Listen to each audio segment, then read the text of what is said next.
कढाईमध्ये तेल, लसणाच्या पाकळ्या सोलून अशा कट केलेल्या आहेत, बारीक बारीक अशा कट करून घ्यायच्या.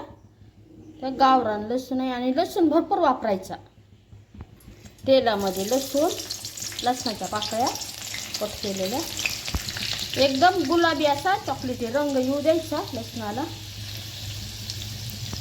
छान असा लसणाला रंग आलेला आहे. गॅसची आच कमी करायची. घरगुती मसाला काळं तिखट टाकलेलं वाढवायचं. पाणी टाकलेलं, गॅसची आच वाढवलेली. यामध्ये चवीनुसार मीठ. इथं उकळी यायला सुरुवात झालेली आहे. बेसन पीठ टाकायचं. आता एका हाताने बेसन पीठ टाकायचं आणि दुसऱ्या हाताने असं हाटीत राहायचं. आता ही पारंपरिक पद्धत आहे. गॅसची आच मोठीच ठेवलेली आहे.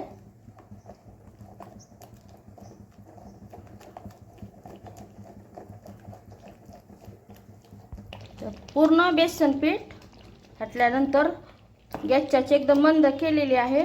तर हाटेपर्यंत 2 मिनिटं झालेले. आता मंद आचेवर चांगलं 7 मिनिटं तरी ठेवायचं, म्हणजे बेसन पीठ चांगलं शिजतं. बेसन पीठ कच्चं नाही राहू द्यायचं.